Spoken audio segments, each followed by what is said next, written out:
नमस्कार। एक बार फिर आप सबका स्वागत है कहानियों के सफरनामे में। तो चलिए सुनते हैं अक्टूबर जंक्शन अध्याय 5। 11 अक्टूबर 2010 सुबह 6 बजे 80 घाट बनारस। सुदीप और चित्रा को घाट पहुंचने में थोड़ी सी देर हो गई थी। इसकी वजह चित्रा नहीं थी, वह तो तुरंत ही तैयार हो गई थी, लेकिन सुदीप ने ही कुछ ज्यादा टाइम लगा दिया था तैयार होने में। खैर, होटल से निकलते हुए सुदीप ने रिसेप्शन पर कार के लिए कहा तो चित्रा बोली, पागल हो गए हो क्या? ऑटो से चलते हैं। दौड़ते भागते दोनों घाट पहुंचे। चित्रा ने पहले से ही एक नाव वाले को फिक्स कर रखा था। जैसे ही दोनों नाव में बैठे, एक बाबा आकर नाव में बैठ गए। हालांकि दोनों ने पूरी नाव बुक कर रखी थी, लेकिन बाबा ने हिलने का नाम ही नहीं लिया। नाव वाले ने बाबा को 2-4 बनारसी गालियां भी दे डाली, लेकिन सुदीप ने नाव वाले को इशारा किया कि बाबा को साथ में चलने दिया जाए। सर, आप जानते नहीं है बाबा को, ये आदमी हैंडपंप है, कितना अंदर है पता नहीं, कुछ उल्टा सीधा बोल देगा, पहले भी कई कस्टमर खराब कर चुका है। बाबा ने तुरंत जय भोलेनाथ बोलकर आसमान की ओर देखा। नाव वाला बाबा से अच्छा खासा गुस्सा था। वह दोबारा बोला, साहब, जितनी देर भांग पीता है बस उतनी देर होश में रहता है ये बाबा। जैसे ही नाव चलकर घाट से थोड़ी दूर आई तो नाव वाला बोला, नौकरी चाकरी बेटी बेटा जो मांगना है मांग लीजिए गंगा माँ से। चित्रा बोली, रिटायरमेंट मांग लो। यह सुनकर नाव वाला बोला, अभी तो भैया की नौकरी नई होगी, दीदी आप अभी से रिटायरमेंट मांगने लगी। यह सुनकर सुदीप ने नाव में पड़ा एक कंकड़ उठाकर गंगा में फेंकते हुए कहा, अच्छी नौकरी ही मांग लेता हूँ। यह बोलकर सुदीप ने आंखें बंद कर ली।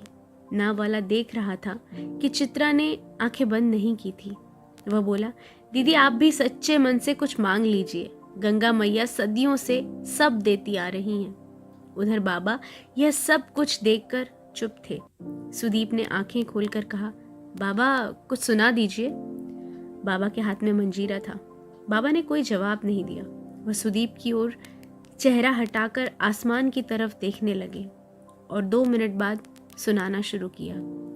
सब ठाठ पड़ा रह जावेगा जब लाद चलेगा बंजारा, ये धूम धड़ाका साथ लिए क्यों फिरता है जंगल जंगल, एक तिनका साथ न जावेगा, मौकूफ हुआ जब अन्न और जल, घर बार अटारी चौपारी, क्या खास तनसुख है मसलन, क्या चिलमन पर्दे फर्श नए, क्या लाल पतंग और रंग महल, सब ठाठ पड़ा रह जावेगा जब लाद चलेगा बंजारा।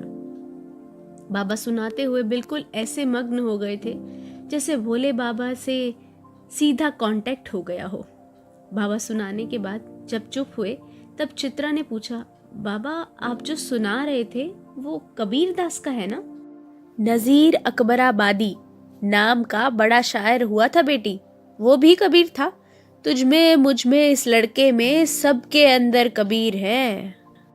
इसके बाद बाबा बहुत देर तक कुछ न कुछ गाते रहे, लेकिन सुदीप को सब ठाठ पड़ा रह जावेगा जब लाद चलेगा बंजारा वाली लाइन चिपक गई थी। बाबा को नदी के पार रामनगर महल की तरफ जाना था। बाबा नदी की दूसरी तरफ उतर गए। बाबा जब नाव से उतरकर जा रहे थे तो सुदीप ने उनको वापस बुलाया। उसकी जेब में करीब 7,000 रुपए कैश था।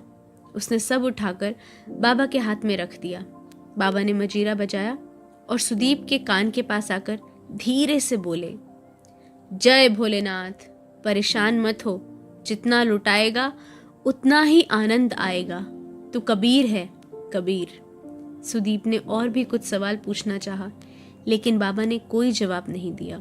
बस नदी के पास से मुट्ठी भर रेत उठाकर हवा में छोड़ दी। रेत कुछ देर तक उड़ती हुई नीचे रेत में जाकर मिल गई। नीचे पड़ी हुई रेत को देखकर यह पहचान पाना मुश्किल था कि हवा से उड़कर कौन सी रेत गिरी थी। बाबा धीरे धीरे चलते हुए नजरों से ओझल हो गए। हवा में रेत के मिलने और फिर से रेत में मिल जाने के हजारों मतलब हो सकते हैं, जैसे कि हर आदमी एक दिन रेत बन जाएगा, रेत जिसमें बैठकर लोग जिंदगी के बारे में बातें करेंगे।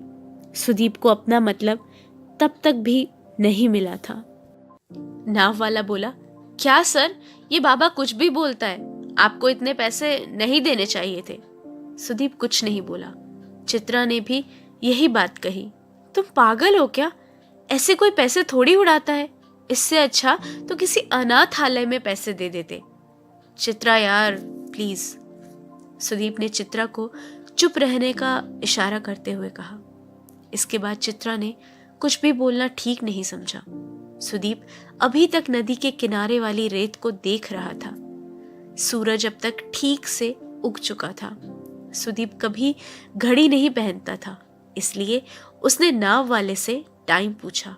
नाव वाले ने बताया कि करीब 7:30 बज चुके हैं। थोड़ी देर हो गई, सुदीप बोला। बनारस में किसी बात के लिए कभी देर नहीं होती, चित्रा ने स्टाइल मारते हुए कहा। देर नहीं हुई तो ये बताओ कि तुम्हें लाइफ से चाहिए क्या? छोड़ो यार, तुम भी कहाँ इतना बड़ा सवाल लेकर बैठ गए। नहीं बताना। अरे बताओ, बोला तो नहीं बताना। अरे ऐसे कैसे नहीं बताना, बताओ चलो। सुदीप के बार बार पूछने पर चित्रा ने आखिर बता ही दिया। मैं चाहती हूं कि मुझे हर कोई पहचाने, मेरे अपने कमाए हुए खूब सारे पैसे हों, मेरी किताबें लाखों में बिके, हर जगह मुझे बोलने के लिए बुलाया जाए, न्यूज़पेपर में फोटो आए, न्यूज रूम में मुझे बुलाया जाए। इन शॉर्ट, चित्रा पाठक को कोई अवॉइड ना कर पाए। तो Chitra madam rich and famous page 3 celebrity बनना चाहती हैं? हाँ, ऐसा ही समझ लो। तो इसमें रोने की क्या बात है? मुझे लगता है कि ये सब कुछ नहीं हो पाएगा। मैं पिछले 3 साल से एक भी किताब पूरी नहीं कर पाई हूँ। जाओ बच्चा, वरदान देते हैं तुम्हें, तुम एक दिन हिंदुस्तान की सबसे बड़ी लेखिका बनोगी, बड़ी राइटर हो जाओगी तो भूल तो नहीं जाओगी ना? सुदीप ने कहा। बाद में मैं तुम्हें पहचानूंगी या नहीं, अभी से इसके बारे में कुछ फिक्स नहीं बोल सकती। चित्रा और सुदीप ठहाका मारकर हंस पड़े। नाव थोड़ी देर तक घाटों के पास से होते हुए वहीं लौट आई जहां से शुरू हुई थी। घाट आ चुका था। चलो कुल्हड़ वाली चाय पिलाओ, एक भी पैसा नहीं है जेब में। चित्रा ने 2 कुल्हड़ चाय ली और वहीं सुदीप के पड़ोस में बैठ गई। चित्रा अपनी कहानी का अंत ढूंढ चुकी थी और सुदीप अपनी कहानी की शुरुआत। चित्रा ने कुल्हड़ की चाय को खत्म करते हुए कहा, कुल्हड़ वाली चाय जल्दी खत्म हो जाती है। हाँ, छुट्टियां भी। तुम्हारा अपडेट तो मुझे अखबारों में मिलता रहेगा वैसे। हाँ पक्का, तुम भी अपनी किताब खत्म करना तो बताना। पक्का बताऊंगी। कब मुलाकात होगी अब? सुदीप ने पूछा। सुदीप ने यह सवाल क्यों पूछा होगा, इसकी एक ही वजह समझ में आती है। सुदीप अगर रात में चित्रा के सामने रोया ना होता तो शायद वह यह सवाल कभी ना पूछता। कुछ भी हो, अगर कोई लड़का किसी के सामने रो देता है तो वह सामने वाले के करीब अपने आप आ जाता है। साथ रोना, साथ हंसने से ज्यादा बड़ी बात है। चित्रा ने कहा, तुम्हारे पास टाइम होगा इतना? मैं तुम्हें कॉल कर सकता हूँ? नहीं, मत करना। चित्रा ने दूसरी कुल्हड़ वाली चाय लेते हुए कहा, लेकिन फिर थोड़ा रुकी और कुछ सोचा और फिर कहा, हाँ अगर किसी दिन बहुत उदास हो तो कॉल कर लेना। तुम उदास होगी तो तुम क्या करोगी? मुझे मालूम है तुम बहुत बिजी रहते हो, मैं परेशान नहीं करूंगी तुम्हें। ये वो पल था जब सुदीप को पहली बार अपनी जिंदगी से नफरत हुई। क्यों था वो इतना बिजी? क्यों उसके पास किसी भी चीज के लिए बहुत कम टाइम था? क्यों उसको अपने 35 साल के होने की जल्दी थी? यह वो पल था जिसमें सुदीप को एक बड़ा फैसला लेना था। तुम्हारा जिस दिन रोने का मन करे उस दिन कॉल कर लेना, मैं आने की कोशिश करूंगा। देखो करोड़पति इंसान, एक कुल्हड़ वाली चाय का इतना एहसान मत मानो। वैसे भी मेरी लाइफ तो हैपनिंग होने वाली है। तुम्हारा कभी रोने का मन करे तो तुम कॉल कर लेना, ठीक है? यह घटिया सी तसल्ली कि जब भी तुम्हें अकेला लगे तो मैं हूं। शायद इस दुनिया की सबसे बड़ी तसल्ली है। दुनिया में इतना कुछ है करने को, फिर भी आदमी न जाने क्यों अकेला रह जाता है। प्यार की कहानियां इसलिए प्यार करने वालों के मरने के बाद भी जिंदा रहती हैं क्योंकि उनके अंत में उम्मीद हो न हो, लेकिन उनकी शुरुआत एक सुई की नोक जितनी उम्मीद से होती है। चलें? चित्रा और सुदीप ने एक साथ कहा। थोड़ी देर में दोनों ने साथ साथ सुना भी। सुदीप ने अपनी सबसे छोटी उंगली से चित्रा की सबसे छोटी उंगली को गले लगाया। दोनों उंगलियां मिलकर खुश हुई, थोड़ा सा रोई। चित्रा की उंगली ने सुदीप की उंगली से पूछा, अब कब मिलना होगा? सुदीप की उंगली ने कहा, पता नहीं। तन की धूल साफ करने के लिए दुनिया में कितना कुछ है, मन की धूल की दुनिया में कोई औकात ही नहीं। क्या हम ऐसा कर सकते हैं कि साल में कम से कम एक बार मिले? सुदीप ने पूछा। बहुत ही खराब आइडिया है, चित्रा ने कहा। 2 साल में एक बार? उससे भी ज्यादा खराब प्लान है। गंगा बनारस तक आते आते ठहर जाती है ताकि उसके पड़ोस में बैठे लोग भी ठहर सके। हम तब मिलेंगे जब या तो बहुत खुश होंगे या बहुत ज्यादा उदास, चित्रा ने कहा। ऐसे तो शायद कभी मिलना हो ही ना पाए। प्लान नहीं करते हैं सुदीप, मिलना होगा तो मिल लेंगे। चलो ये भी ठीक है। वैसे फ्लाइट कितने बजे है तुम्हारी? 5:30। और तुम्हारी? 6 बजे। चलो एक काम करता हूँ, एयरपोर्ट साथ चलते हैं। मैं तुम्हें होटल से ले लूंगा। तुम मुंबई जा रहे हो? हाँ, तुम बोलो तो दिल्ली से होता हुआ चला जाऊं। फ्लर्ट तुम पर बिल्कुल सूट नहीं करता। चित्रा घाट से उठ गई। दोनों वहां से चले गए। पास पड़ा कुल्हड़ कूड़ेदान में छलांग लगाकर टूट गया और टूटकर दोनों कुल्हड़ एक हो गए। गंगा जी ने दोनों को 80 घाट से साथ जाते हुए देखा था। पिज्जेरिया के वेटर ने दोनों को एक साथ देखकर हवा में आंख मारी। 11 अक्टूबर 2010 शाम 4:30 बजे, बनारस एयरपोर्ट। सुदीप के हाथों में मुराकामी की वही किताब थी जो चित्रा ने उसे एक दिन पहले दी थी। चित्रा वहीं सुदीप के साथ बैठी हुई थी। उनकी अभी तक की बातें बहुत ही बोरिंग टाइप की हुई थी, जैसे कि अगर तुम मुंबई आना तो बताना, अगर तुम दिल्ली आना तो मिलना, अगर तुम किताब खत्म करना तो बताना, और अगर तुम शेयर बेचना तो बताना। सुबह 9 बजे से शाम 4:30 बजे तक के बीच में ही दोनों में काफी दूरी आ गई थी। चित्रा और सुदीप दोनों के लिए ऐसे किसी अजनबी से मिलना नया था। उन्हें समझ नहीं आ रहा था कि क्या बोले और क्या ना बोले। बस एक बात तय थी कि उन्हें कुछ न कुछ बोलना था। बातें होते होते रुक जाती थी, कहीं पहुंच ही नहीं रही थी।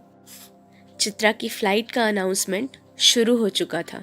उसकी फ्लाइट के सभी लोग लाइन में लग गए। वह वहीं कुर्सी पर सुदीप के पास बैठी रही। धीरे धीरे लाइन छोटी होती जा रही थी। लाइन में जब बस 2-3 लोग बचे थे तो सुदीप ने कहा, फ्लाइट छोड़ ही रही हो तो मुंबई चलो साथ में। मुंबई आकर क्या करूंगी, थोड़ा रो लेना। फिर कभी आऊंगी, चित्रा ने सुदीप की शर्ट से धागे को हटाते हुए कहा। फिर कभी नहीं आता, सुदीप ने एकदम सीरियस होकर चित्रा की आंखों में देखते हुए कहा। फ्लाइट का अनाउंसमेंट शुरू हो चुका है। चित्रा ने अपनी आंखों के समंदर को अपने रुमाल में कैद कर लिया। वह सुदीप को गले लगाकर उसके कान में फुसफुसाई, फिर कभी जल्दी आएगा। जाने से पहले चित्रा ने सुदीप की किताब को उसके हाथ से छीना और जहां उसने 10 अक्टूबर 2010 की तारीख डाली थी, वहां पर उसने लिखा 10 अक्टूबर 2011। बस 1 साल बाद मिलते हैं।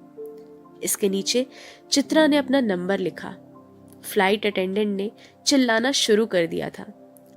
चित्रा ने चलना शुरू किया। सुदीप ने चित्रा के लिखे हुए को छूकर देखा। सुदीप की छोटी उंगली अब खुश थी। उसने पूरे हाथ को खींचकर हवा में उठाया ताकि वह चित्रा को हाथ हिलाकर बाय बोल सके।